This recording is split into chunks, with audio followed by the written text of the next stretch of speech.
Welcome back to Good Morning Kenya. My name is Vivian Ndegwa, and away from politics, we now get into a different conversation. And right now, we will be looking at road safety. And to be specific, we're looking at NTSA. We're going to be looking at NTSA on road safety. And just to let you know that it is estimated that we lose around 3,000 people every year on our roads. So we really need to have this conversation on just how to make sure that we don't lose this kind of numbers of on our roads. And as we begin the year, this is the right time to talk about this so that we set the pace for the year, so that we don't have the same numbers this year. And joining us for that particular conversation is the Director, Road Safety, National Transport and Safety Authority, that is Dr. Andrew Kiplagat. Dr. Kiplagat, welcome to the program. Asante sana. Thank you for having us here today. You're well this morning? Yes, we are fine. Thank you. Okay. Yes. All right. As we begin this conversation on road safety, and even with the numbers that I've just mentioned, probably before we get into that, you can just tell us a bit about the mandate of the National Transport and Safety Authority, NTSA. Thank you. So, NTSA, that's National Transport and Safety Authority, is a lead road safety agency which was established through an act of parliament in 2012, and its main mandate is to promote safe and reliable transport in the country. Its main role is coordinating, because the road safety is delivered through many agencies and stakeholders. So NTSA's role is to coordinate the delivery of road safety, because if you look at the issue, the subject of road safety, it has about 5 components. We're talking about safer roads, and we know this is delivered mainly by the road agencies to ensure that roads are safer. When motorists use, then it's able to protect for safe passage and protect the motorists and other road users. There is the question of safer vehicles. And this is something that is done by NTSA through inspections to ensure that vehicles are roadworthy, even as they transport our people. There is the question of safer road users, and we know many road users. We have drivers, we have pedestrians, we have riders, and the safer road users ensures that these people or these road users are aware about their responsibilities, because to a large extent these are the people who decide. These are the people who actually can prevent incidences in the road. There is the question of post-crash service. Just in case, we are saying just in case, because we believe that safety in the roads is something that can be controlled. It's not entirely an accident, as people, that's why we call them road crashes, because it's preventable. So post-crash is just in case it happens, then these are the systems put in place to save people and ensure that they don't die out of this. And of course, there is now the entire road safety management, which is coordinated by NTSA. So that is it in brief about road safety management and how NTSA as a national road safety agency comes in. All right, those are the responsibilities that NTSA have. Yes. You know, I began with the estimation of the statistics, you know, whereby we lose 3,000 people on our roads each and every year right here in Kenya. And even if you just look at the year that was 2024, from your statistics that were given by NTSA, in the first half of the year, beginning January to around July, it was estimated that we had lost more than 2,000 people on our roads. Maybe what are the major causes of these accidents, and what are we doing to avert that this year?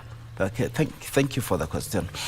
Now, like I pointed out, the dimensions or what do you call, the pillars of road safety, which I said the 5. There is something to do with the roads, there is something to do with vehicles, there is something to do with users, and maybe those other 2.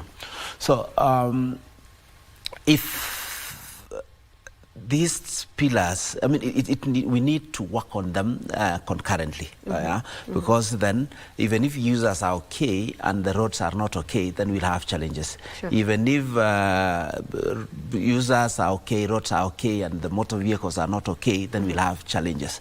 So the causes of the crashes or the losses that we experience on our roads touches on all this, But if you look at the highest contributor, it is on the road user, the human aspect. Because say for humans alone contribute about 57. Humans in combination with roads and humans in combinations with vehicles, all together will give us something above 90. So the biggest responsibility or the biggest cause is human related.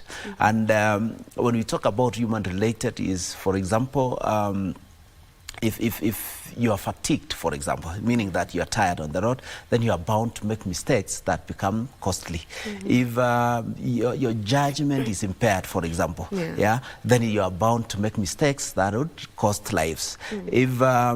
If you are okay, you are responsible, your mental health is okay, then you can avert. Even if the road is not okay, you can be able to prevent.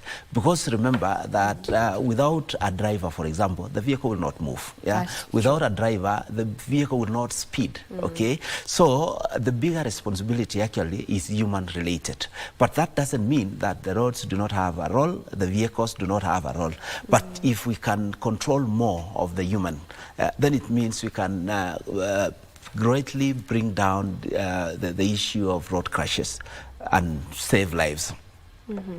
But of course there are other, things to do with roads. Sometimes maybe signages that we do not communicate as effectively as possible to the drivers or to the road users so that then they can make the best decisions. Vehicles sometimes have a big role, they contribute because we say it's our duty to ensure that the vehicles are roadworthy. That's why for public service vehicles and AV commercial vehicles, they are required to undertake annual inspections of roadworthiness. And this is bare minimum. This is bare minimum. This is what the government is trying. But you or I, as the owner of vehicle, it's my responsibility to ensure that my vehicle at all times is roadworthy, so that then you not only protect your investment, which is the vehicle, but the people who are working for you and the others in society. Okay, what is the current status of our road safety as we speak right now? We would look at that from different perspectives. Of course, from the statistics, we are not yet there. We are not yet there because, like the numbers that you're talking about, it's high. We say that one life lost is far too many. We can't afford even to lose a life. So any of the losses that we are talking about and the numbers that you are talking about is honestly too much, or it's very high, and we need to work on reducing this. And the government has tried a lot and is still trying, because if you remember, the President, His Excellency Dr. Ruto, launched a National Road Safety Action Plan last year in April. And in this action plan, it has strategies to reduce road crashes, or rather fatalities and injuries associated with road crashes, by 50%. That is the blueprint that the authority, the National Transport and Safety Authority, plus other stakeholders are pursuing to bring down these numbers. And it requires concerted efforts, because we said that road safety cannot be delivered by one entity. It cannot be delivered by government alone. And just to emphasize this, I have explained here the role that we as individual road users have to play. So So this is work in progress. It's continuous. The authority is implementing it now. What is actively happening is the operationalization of county transport and safety authority and safety committees. And these are committees established by the 47 counties to deal with the aspect of what you call road safety. And the reason why this is particularly important, especially as we pursue reduction of, or rather bringing down these fatalities, is because when you look at these statistics, the vulnerable road users, and these are people who are not actually in vehicles, are contributing up to 70%. And these are pedestrians, these are motorcycles, and the pillion passengers. If you combine all of them, they're actually responsible for over 70% of our fatalities. And these are local issues. I would say local in which sense, because pedestrians are crossing from one point to the other, maybe to their market or to their houses. When we talk of borders, these are last mile, picking you from maybe a stage to your home, okay? Pillion passengers is us now who are riding on this. So if we are able to focus and work on these vulnerable road users, then it's possible to actually bring down by 70%. And that's why we are really focusing and emphasizing on the role of the county transport and safety committees, because when they are fully operational, then they can make a big contribution in reversing this. And that way, it may be possible even to get now the 50% reduction before the end of the 5 years that is in the National Road Safety Action Plan. Yeah. Okay, I hear you on that. Now, you've brought the issue of motorcycles, you know, being among the people who are bringing up, who take up rather the most percentage in some of these fatalities and incidences that we see on our roads. And I am sure that we've had countless times of people talking about, you know, boda riders do not really follow traffic rules. You know, they are a mess on the roads sometimes.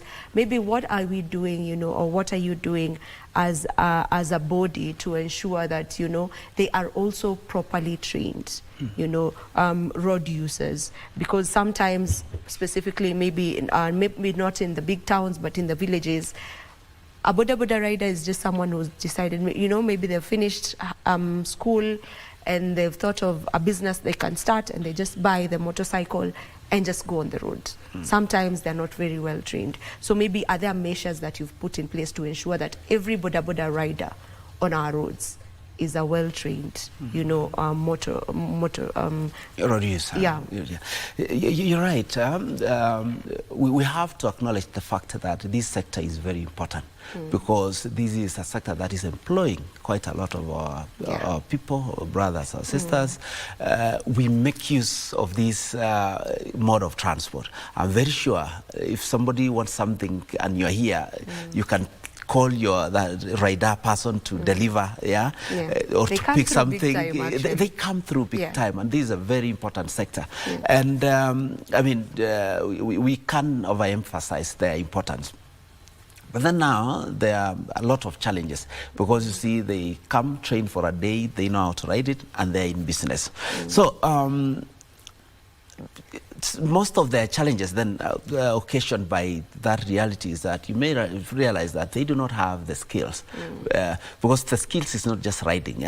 There is a need to understand how to behave in the road, the highway code. There is need to understand the law. We have a law which actually guides I mean, the operation of borders. It's called what? NTSA, operation of motorcycles, regulations of 2015. And this is very explicit on what is expected of all riders, be it private or commercial.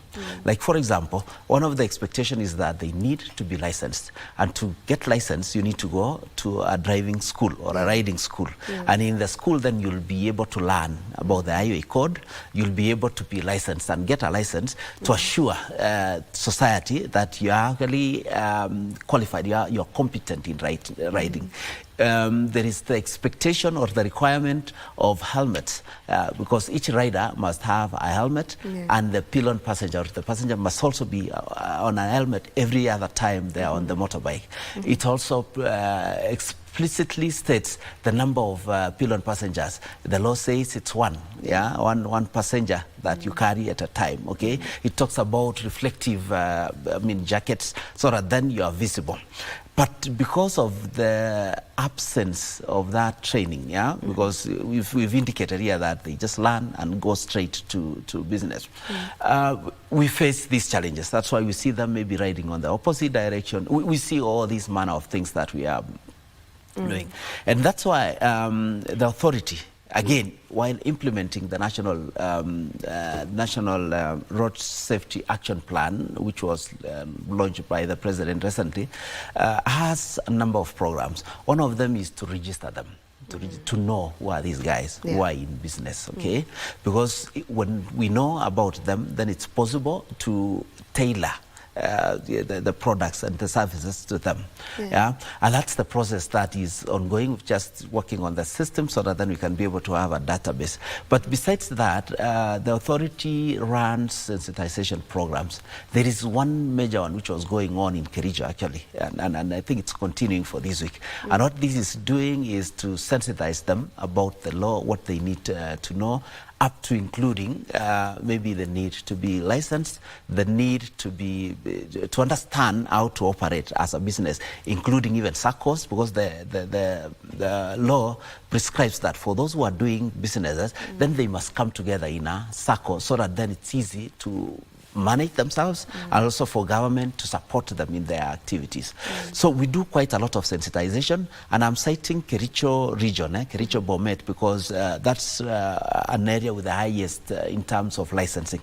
Most border borders in Kericho and Bomet have licenses because of the programs. But this cuts across because we do our activities all over the country through our regional offices to be able to sensitize them and see how we can help them to come to the licensed regime, because by the time they're having a license, we are sure that they have gone through a process that exposes them to the requirements of the law, and we expect that they behave better. And actually, a rider who has a license behaves differently from a rider who doesn't have. So you see, this then becomes a continuous process, which again we call upon the leaderships, because this is a challenge that affects all of us. If they can come in, support these people, because you see, we say they are the last mile, so that then we can push them to the license regime and be able to improve on our safety, banking on the fact that these are people who have the requisite skills to operate that business and to stay safe on the roads. This is just top of mind, as you were speaking about that. For cars, if you're licensed, you're still a learner, there's that L sign on the car, mainly at the back, you have that L sign. Do you have such for Boda riders? For those that are learning, it ought to be. It ought to be, because you see, it's a process. Even once you, like you're saying, once you are able to move a car, you're not yet an expert. So you need some time, and that helps warns other people that you are learning, so that then it also gives you room to experience. So it ought to be. It's something that should be looked at. Yes. All right. So you always have campaigns, and there's one campaign that I think remained on most of our minds, or we've seen it a lot. That was the Zusha campaign.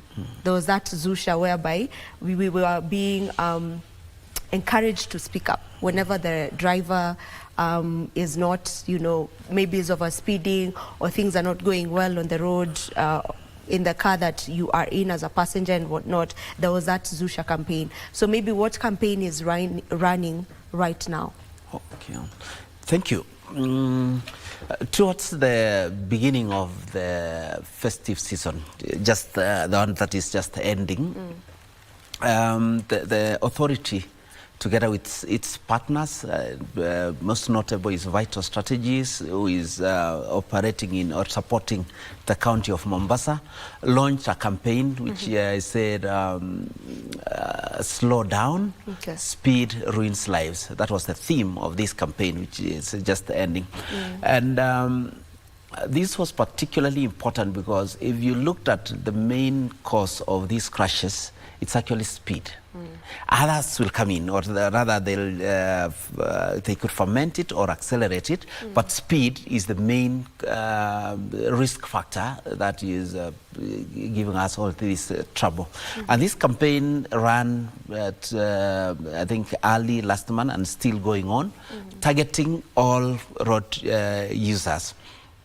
And this was done through, I mean, of course we launched the campaign.